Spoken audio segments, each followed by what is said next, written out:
Good morning, afternoon, night, everyone. Kaito here, and welcome back to another episode. Or, I guess it is another episode, but technically it's not really another episode.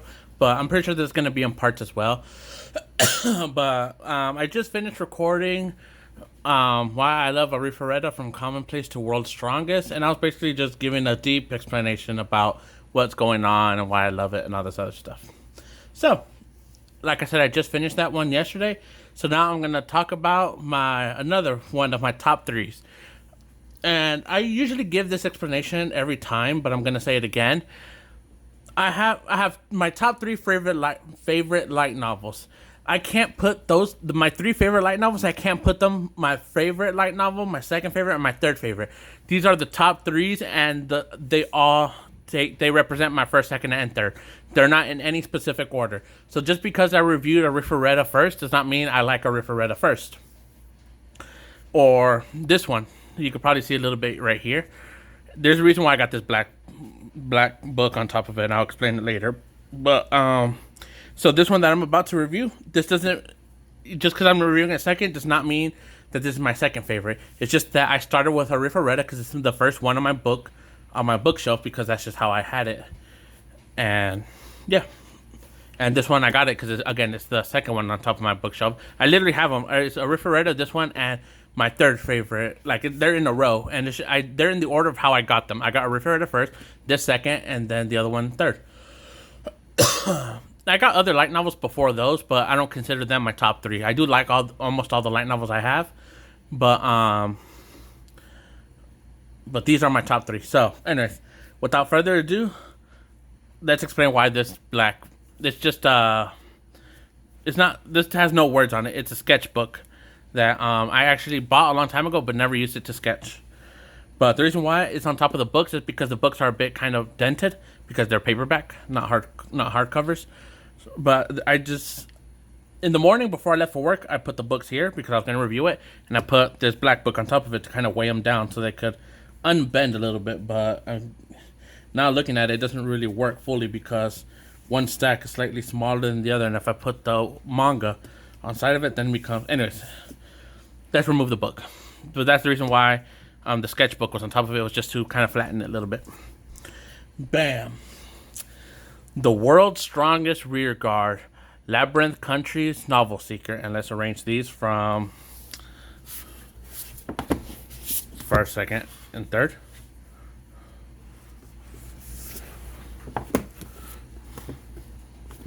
There we go. So, The World's Strongest Rearguard, Labyrinth Country's Novice Seekers. It is a story by, I'm guessing Towa made the story because it just says Towa. It doesn't say story by, it just says Towa. And it's illustrated by Haku Kazabana. And again, these might be pen names, so can't really. Towa. I know a VTuber named Towa from Hololive, and she's a woman, but there's a Towa. I don't believe she has an accent over the O. Oh, so I don't know if it's pronounced Towa.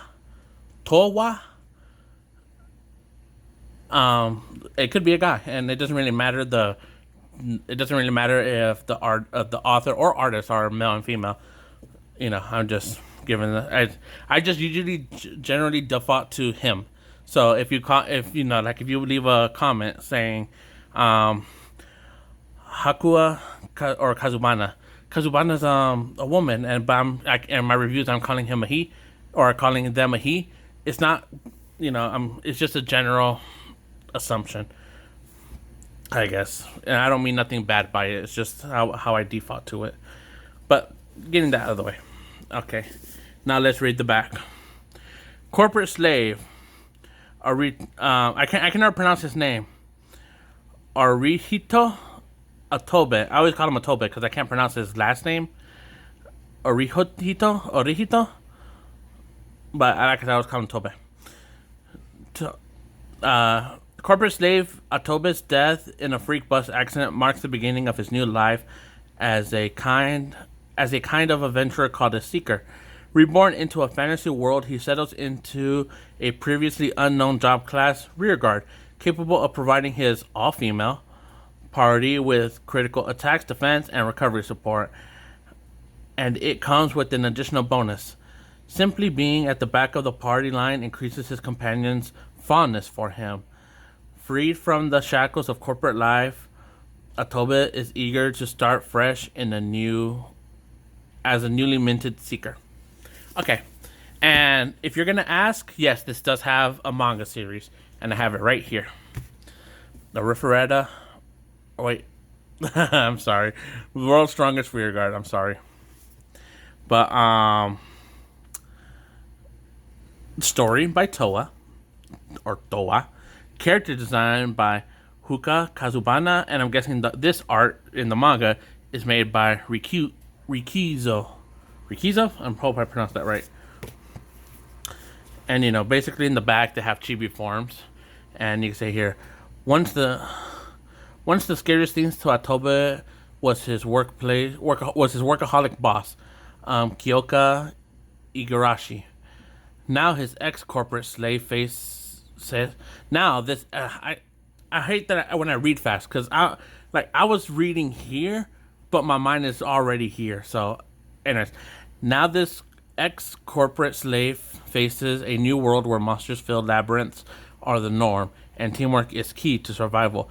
While others are eager to charge headlong into battle, Atobe chooses to become a rearguard, a class dedicated to helping allies from the back lines.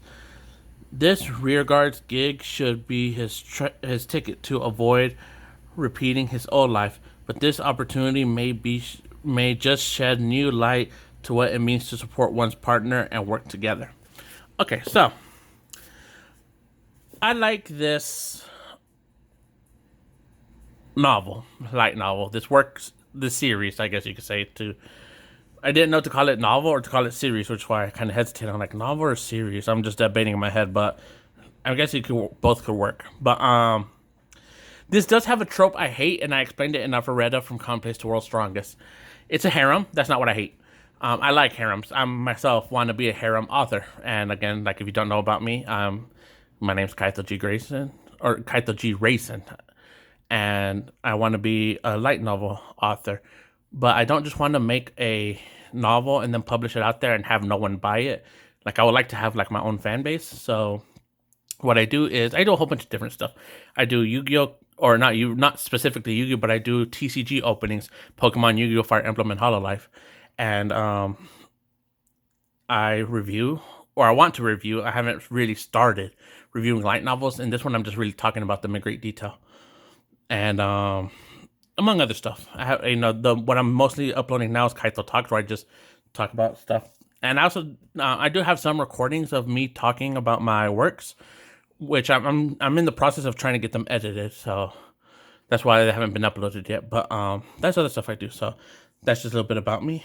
But like I said in the Ferretta, so I just said earlier, like one of the genres that I'm doing is harem. As well. So that's why most of my books are harem based. So I could kind of get the feel of what other actual licensed authors, I guess, since they have official books. I read how they go at it, and I tackle it from different angles. Like I break it down in my own head and see like, how could I do it? How would I work this, right? Anyways, but one of the character tropes I hate when I'm watching harem is a dense protagonist. And the two most common examples that I give are Sword Art Online, which Kirito isn't really a dense protagonist, I guess. I haven't seen any of the newer stuff, so I can't really say for sure. I've mostly seen the first season, and that's pretty much it, because after that I'm like, this ain't for me. But the one that I mostly refer to as a dense protagonist is Infinite Stratos. Stratos. If you haven't heard about that one, Infinite Stratos, because it's not as popular as Sword Art Online, I'm pretty sure everyone has heard of Sword Art Online. But Infinite Stratos is basically a guy who is able to pilot a mecha, which only women are supposed to pilot. And he's the only guy that's able to pilot it. So he goes to an all-girls school to go under training so he can learn how to pilot. And in the anime, at least, I've never read the light novels, if they do have a light novel, and if it's translated, I don't know. But I'm pretty sure it has a light novel. But I never read the novels or any of the source material, I guess you could call it. Um, I heard some people say that. Oh, not some people. I saw one comment, and that's really all I saw. But saying that he's not dense in the source material, I'll call it, because I don't know if it's a light novel or manga, but that he actually knows the girls like him, but he just doesn't want to like pursue it. Is what I heard. Again, I can't confirm it because in the from what I like Infinite Stratos. I do like it, even though it has a dense protagonist. Like the girls, like, they could literally tell him that they love him, and he will just be like, "I wonder if he's trying to tell me something." That's what it comes off to me as. I like it for the humor, but I don't like dense protagonists. And again, I say the reason why I bring Sword Art Online is because Sword Art Online has the second quirk I have with harems. Is when the main character gets a harem just because he's the main character, and another reason why I reviewed a Referetta first is because Hajime in a Ferretta earns his harem. Like, he goes through hell. He starts off as the weakest. He falls down into abyss. He gets his arm cut off. It's eaten right in front of him. He's being chased by this bear, and he's able to escape using his weak skills to hide. And he's suffering through phantom pain, and he found a potion that keeps him alive, thankfully. But he keeps waking up and passing out from the phantom pain of his arm and from not eating anything. He goes through stages, and he's having like a mental breakdown. And then he gets strong. I'm not. You can read Why I Love a Referetta for everything. I'm just giving a rough summary. He gets powers. He saves the girl. He saves girls, and they end up falling in love with them. But he earns it, right? Kirito, for me, I feel like he didn't really earn his harem, at least in season one, because, like I said, that's where I dropped off. Like, it was every time he helped somebody, they just instantly fell in love with him. Like, I can understand Asuna falling in love with him, right? Like, that one's justified. But the others, I don't remember their names, but the pink-haired blacksmith, that dragon tamer girl, Sasha, maybe I could kind of understand Sasha. I could understand his cousin loving him too, because like, I understand that trope in anime. But like, some of the others that were just falling in love with him after helping them, like, oh, we made a strong weapon. Okay, now you are in love with me. I helped you get your dragon back. Now you're in love with me. Like, it felt like they just fell in love with him just from this one act alone, right? And that's kind of like, oh, you're just falling in love. Like, it could have been anybody. Like, if you could replace him with anybody, would they still have fallen in love with him? And if the question is no, I kind of really don't like it. But I mean, I guess you could kind of make the argument with even with Hajime. If it was the hero, because Hajime's not the hero. If it was the hero in Hajime's story that fell down and did all this, will those girls have fallen in love with them? I would actually argue maybe. Like, they possibly could have, but I don't know for sure, because that's something I have to ask the author, because they'll know more about it than me. But that's one reason I always bring up Sword Art Online. Again, not for me. I'm not gonna trash talk it. If you like it, you like it, right? I'm not gonna judge you or anything for it. But anyways, that's enough. I guess it's still kind of part of talking about this. Okay, so now that I kind of gave you that, it's not really technically 13 minutes. It might have been like 10 minutes or maybe less of explanation of that. But the world's strongest rearguard kind of suffers from that character trope I was talking to you about. Atobe, ages 13 and up. I don't know if I showed you that. Yeah, zoom. 13 and up. Oh, and it's by Yenon or Yen Press. Yenon? I don't think it's Yen Press. I think it's Yenon. It does have a dense protagonist, but in a way I could kind of explain Atobe's actions more, and than I can, like, say, Sword Art Online. Atobe, I believe he's 29. Let me see if it says it in the beginning. I'm sure it says it. I just don't remember. He's either almost 30 or in his 30s. And Atobe is a corporate slave, like you read in the back, ex-corporate slave.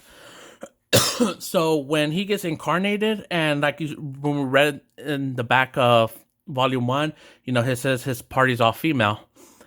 The majority of his team members are either young or people who he has respect for. I guess people he has respect for, even if it's like a little bit of respect. Or because it said right here, in the manga, it says how Yen Press is the manga. Okay, that's why I was like Yen Press, like with the question mark. It says here how his workaholic boss, um, Igar Igarashi, um, Igarashi, that's her right there. She got reincarnated with Atobe. And I don't know if you could really say he respects her, but he does like her enough to have her in the party with him. And so he kind of feels weird, like cause I think she was 23. She's in her early 20s. And Atobe is like I said, either almost 30 or in his 30s, like early 30s. I don't know why I said low. But so he kind of feels weird having a relationship with younger people or people he respects, because there is another girl who they work with, not his personal receptionist, I guess you could call it. They're about the same age, if not, yeah, they're about the same age. Because I remember there was a scene where Iragashi and the assistant Luis, someone said that both of y'all are actually younger than Atobe, so or like probably slightly like they were trying to compete for Atobe. Like you could tell that they like him, us the reader. But Atobe is trying to be like that quote, trying to keep everything professional. Atobe is that guy who wants to keep everything business like. So to him, he's not looking for a relationship. He's just trying to protect his teammates, make sure they come out alive. And he's not looking for a relationship. I guess he could be past that point. Maybe he's worked so long as a corporate slave, he doesn't have any desires that a man would have, right? So it kind of you could kind of read it into it like that. That's what kind of happens. Okay, so now that I gave an over 15-minute summary of everything before we actually get into why I love World's Strongest Rearguard, why I love it. Okay, it's an isekai. Atobe and pretty much almost everyone you meet is a reincarnate, which a reincarnate is a person who's died and has been reincarnated, basically. Okay, and that's actually a lot of people. And they get teleported to this labyrinth city. I think it has 8 layers, and you start in level 8. Don't quote me on that. It could have 9 or it could have 7, but I'm pretty sure it's 8. And, you get a job of a seeker. You basically become like an adventurer, but you're called a seeker, not an adventurer. And what the novel is about is you have to go into labyrinths, conquer the labyrinth by killing the monster. There's no real conquering the labyrinth. It's just like, I guess, putting your test through. It's basically like grinding. The labyrinth is a place where you could go and grind and get treasure and stuff like that and get equipment stronger. But the point is going in, fighting monsters, saving other party members who might be in trouble, and just like grinding out your levels, getting stronger. There's a level system. And you rack up points called contributions. And like the contributions is how many points you have overall from the total population of that district, because each level is a district. So like level 8 is district 8, district 7, 6, 5, and etc., etc. Okay, so let's say there's 8,000 residents in district 8. So your contribution points will be from 1 to 8,000. 8,000 being the worst, with 1 being the best.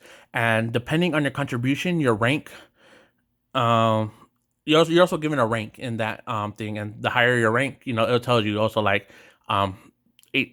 place 8,000 or something. I don't know exactly how it's called, but rank 1, rank 2, rank 3. Depending, if you're rank 2, you're the second strongest party with your contributions. And that's how that works. And also, if you have high contributions, so like let's say if you're rank number 1, you get access to the high class restaurants. You can stay at the fancy hotels and stuff like that. And if your contribution is low, like in the 8,000s, you're sleeping in the barns with the horses. So contribution kind of plays a big part, kind of like a ranking in society. So I don't remember if you have another choice than to be a seeker, because there are, like I said, there are hotels, there are restaurants, there are horse stables, so there must be farmers. So I'm pretty sure you don't have to be a seeker. You could be like these other things, but I think you do have to go in the labyrinth still to keep your contribution level and a reasonable place, right? Again, don't quote me on that. I could go into more detail whenever I do specific reviews when I'm breaking it down, and not just going over the general summary of this, I guess you could call it. But oh yeah, spoiler alert. I probably forgot to mention that. Heavy spoiler alert. Okay, so Atobe signs up to be a seeker, and he meets Luis, who it's just a random luck. She was she just finished with another Patreon and calls him up like, hey, next. And, she's basically giving him the rundown. And, so what you mostly do is you get this, I want to call it a sheet of paper, but it might have not been a sheet of paper. It could have been like a tablet looking thing where you just fill out your stuff, your name, your age, all this other stuff. And then, I guess what you want to be, your profession. And what a lot of people do is like they write the profession or something they love to do when they were alive back in Earth. So like if you were a tennis player, you'll write tennis player. If you were a swimming instructor, you write swimming instructor, or they would write swimming instructor. If you were a detective, they'll write detective, stuff like that, right? And what you wrote down will determine your position. So, and you'll get skills like that. So if you write down like swimming instructor, if you wrote down swimming instructor, your skills, the skills you get will be like, water magic and maybe like volleyball attack, something that's related to like beaches or stuff like that. Swift swim is an example. That's not an actual skill, that's a Pokemon skill. Swift swim, and like let's say if it's raining, your mobility increases by 20% is an example again. Stuff like that. So, and if you write tennis player, you get like a service shot where it's like if you make the first move and hit the enemy before the enemy could attack first, you get a bonus in your hit. And again, it's an example. I don't know exactly. I am using some not skills. I am using some of the professions that some characters in the novel wrote down, and I'm just giving you like a perspective of what skills that they might have. Follow-up shot might be another thing for a tennis player. I'm just thinking of like tennis. I used to play tennis when I was younger, not like professionally. Like I love playing tennis with my coach when I was in middle school, and in our free time, of course. Like follow-up shot. I forgot what I said, but I'm going to say follow-up shot. If you're at a certain distance and you use follow-up shot, you are allowed one extra move before your opponent can make a move. Think about Final Fantasy, I guess you could call it, because at least how in the novel how it explains it, it kind of like breaks it down like X person moved first, X person dodge, X enemy received 25 damage. That's more for the reader, so you kind of understand like what's going on. But first strike, maybe that'll be something for tennis. Backhand attack, maybe backhand swing. Maybe like if an enemy throws a projectile and you can maybe activate backhand swing, and so you can hit whatever projectile they threw back at them. That's probably a good skill. And so stuff like that. So but Atobe, he was a corporate slave, so he didn't really have a skill that he could think of. And he was talking to Luis like, what's some wanted skills out there? And Luis says, well, rear guards are pretty good, high in demand, because people always want a good rear guard, right? And there's a vanguard, mid guard, and then rear guard. Vanguards being the people in the attack, mid guards being like your kind of defenders or attackers, depending how you have your team set up. Like you might want to have tanks in the vanguard, like a person who's heavily armored. You might want them in the vanguard to like hold the line. You might want to have your attackers kind of being in the mid guard to provide support when the vanguard like tank stops them.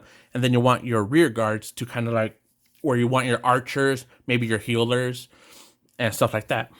So let me tell you how Atobe died. They were on a company ski trip, his whole company, right? Or his, I think it was his department, not really company, with Iragashi. I can't really pronounce her name, but and Atobe was working on a computer, and she was there with him. Though, like I said, the whole department was. They were going to a ski resort. The bus ended up crashing, and the only people that have confirmed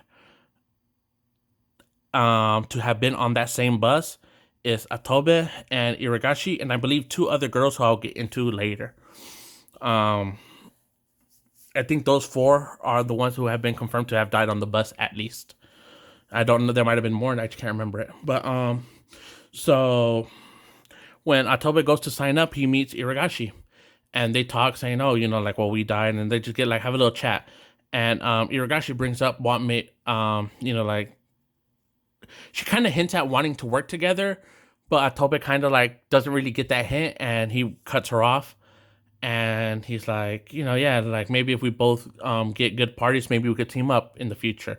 And she kind of calls him stupid when he's walking away, and she walks away. And she is a vanguard. She wrote down for her occupation Valkyrie.